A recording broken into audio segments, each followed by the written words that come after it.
नमस्कार दोस्तों, मैं हूं प्रमोद कनौजिया और आज हम साइंस एंड टेक्नोलॉजी के एक टॉपिक है हमारा स्किन, और वो भी मैमल्स की। तो मैमल्स के स्किन के बारे में हम पढ़ेंगे और वो आज इस प्रकार है। जैसा कि हम देख रहे हैं कि स्किन हमारी समतापीय मतलब होम्योस्टैटिक होती है। होम्योस्टैटिक का मतलब होता है कि हमारे जो बॉडी का टेम्परेचर है सबको एक सा बना के रखे, बढ़ जाए घट जाए उसको भी थोड़ा बहुत कंट्रोल करती है, मगर सबको हर जगह एक सा बना के रखे, ये होम्योस्टैटिक होता है। इसके कार्य होते हैं हमारे बाहरी उद्दीपन हैं उनसे रक्षा करे और उनको रिसीव करे, शरीर के बाहरी आवरण बनाती है और अंतर अंगों को भी सपोर्ट करती है, उनकी रक्षा करती है। तो सबसे पहले बात करें तो ये किसकी बनी होती है, तो एरुलर जो हमारा कनेक्टिव टिश्यू है मसल्स से जो लगी रहती है इस टिश्यू के द्वारा। तो स्किन और मसल्स हमारी अंदर होती है मांसपेशी, उससे जुड़ने के लिए टिश्यू की इस्तेमाल किया जाता है। तो एरुलर टिश्यू कनेक्टिव टिश्यू होता है, जो आगे चल के हम टिश्यू भी पढ़ाएंगे। टिश्यू कनेक्टिव टिश्यू क्या होते हैं, सारे टिश्यू को विभेदित करेंगे। ये वीडियो दरअसल हमारे दोस्तों इंटरमीडिएट और मतलब अच्छे कंपटीशन के लिए भी बहुत अच्छी है और एक अच्छी नॉलेज प्रोवाइड कराएगी। ये हर लेवल को कवर करेगी। अगला देखते हैं स्किन कितने टाइप की होती है। तो स्किन दो टाइप की होती है, एपिडर्मिस और डर्मिस। तो आगे हम पढ़ते हैं एपिडर्मिस के कितने टाइप होते हैं। हाँ तो दोस्तों, स्किन का फर्स्ट पार्ट होता है एपिडर्मिस। एपिडर्मिस 4 पार्ट्स में डिवाइड होती है। Number 1 stratum corneum. ये स्ट्रेटम कॉर्नियम ये सबसे भारी आवरण होता है और ये डेड होता है। इसका जो फ्लूइड होता है हमें जिसको बोलते हैं जीव द्रव होता है ना, प्रोटोप्लाज्म इसमें डेड होता है, निर्जीव होता है। और इसमें एक विशेष प्रकार की प्रोटीन होती है जिसका नाम बोलते हैं क्रेटिन। क्रेटिन क्या होती है, ये शरीर से बाहर जो डेड स्किन के रूप में अब निकलती रहती है, छूटती रहती है, वही ये क्रेटिन ही छूटती है। कहते हैं ना डैंड्रफ हो गया, वो स्किन का ही कहीं ना कहीं पार्ट है क्रेटिन। इसके बाद सेकंड पार्ट होता है स्ट्रेटम लूसिडम। स्ट्रेटम लूसिडम ये इसमें एक विशेष प्रकार की प्रोटीन होती है इलिडिन। इलिडिन जो होती है ये ट्रांसपेरेंट होती है और इसमें प्रोटोप्लाज्म जहाँ तक सजीव होता है। इसके अंदर आप कुछ भी टच करेंगे या उसको स्क्रैच करेंगे तो दिक्कत हो जाएगी। इसके बाद स्ट्रेटम ग्रेनुलोसम होती है। ग्रेनुलोसम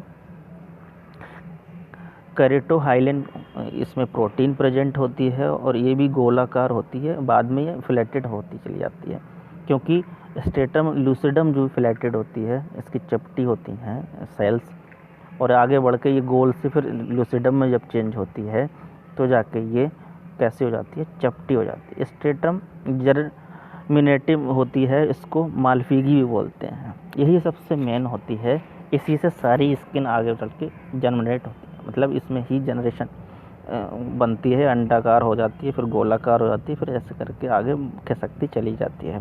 तो ये स्ट्रेटम जनरेटर इसको बोलते हैं। यहीं पे स्किन की जो डर्मिस सेल्स हैं वो यहीं जनरेट होती हैं। इसी में एक वर्णक होता है हमारे पास जिसे बोलते हैं मेलेनोफोर होता है। ये पिगमेंट्स ग्रेन्यूल होते हैं। ये ग्रेन्यूल है, इसमें जो है जो मेलेनिन नाम का हार्मोन निकलता तो जो है पिट्यूटरी ग्लैंड से है, मगर इसमें संचित रहता है, मेलेनोफोर है। इसी की वजह से हमारी स्किन का कलर दिखाई देता है और ये सनलाइट में काला हो जाता है, तो ये रेगुलेट करता है। अभी हमने बात करी थी मेलेनोफोर, जो मेलानिन उसमें स्टोर होता है वो कलर प्रदान कर देता है। ये सिर्फ एनिमल्स में होता है। अदर एनिमल्स में क्या होता है, क्रोमेटोफोर होता है। क्रोमेटोफोर जो कलर प्रमोट करता है, क्रोमेटोफोर ही ऐसा एक आगे चल के बताएंगे कि कैसा ये हार्मोन टाइप का होता है और किस तरह से आदमी को अपनी सपोर्टिंग के लिए यूज़ करते हैं। तो सेकंड पार्ट है हमारा डर्मिस। डर्मिस जो हमारा फाइब्रस कनेक्टिव टिश्यू का बना होता है, वो एलुलर कनेक्टिव टिश्यू का एपिडर्मिस था। तो ये बना होता है एम्ब्रियोनिक कंडीशन में, ये मेसोडर्म से बनता है और एपिडर्मिस जो है वो बनता है एक्टोडर्मिस। तो इसमें हमें देखते हैं कि जो हमारे बाल होते हैं प्रेजेंट तो वो एपिडर्मिस में होते हैं, मगर इनके जो हेयर रूट होते हैं जहाँ पे ये ग्रो करते हैं, जहाँ पे एक रूट होती है वो डर्मिस में होती है। इसमें हम देखते हैं स्वेट ग्लैंड होती है। तो स्वेट ग्लैंड के लिए हम एक डायग्राम देखते हैं। हाँ, तो एक बार देख लेते हैं होता है इसमें क्या क्या है। हेयर रूट होती है, स्वेट ग्लैंड होती है, सीवेसियस ग्लैंड होती है, सेंसरी कॉर्पल्स होते हैं, मेमोरी ग्लैंड होते हैं, इसे स्तन ग्रंथियाँ बोलते हैं, मोवेडियन ग्लैंड भी होती हैं। तो इस तरह से हम इनको एक एक करके पढ़ते हैं। जैसा कि दोस्तों हम देख रहे हैं कि 1 2 3 4 ऊपर जो एपिडर्मिस कंजस्टेड फ्लैटेड उसमें दी गई हैं सारी सेल्स, वो एपिडर्मिस है। उसके नीचे जो दिया गया है डर्मिस, तो डर्मिस के 2 पार्ट दिखाए गए हैं। एक तो नीचे है जो है नीचे फैटी लेयर नीचे जो बंच में दी गई है, उसमें हेयर रूट दिखाई गई है। ये हेयर रूट जो है के पास में एक हेयर रूट की तरह एक बड सा बना हुआ है, यही सेबेसियस ग्लैंड है। और ये आपको एक गुच्छों की तरह दिखाई दे रही है, ऊपर एपिडर्मिस में खोल रही है।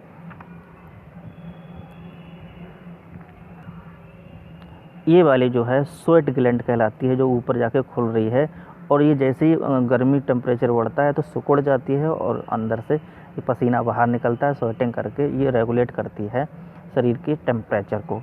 अंदर जो बड दिख रहा है हेयर रूट का, हाँ, तो दोस्तों हम देख रहे हैं वल्व जो बना हुआ है, हेयर रूट का वल्व जो डर्मिस में है।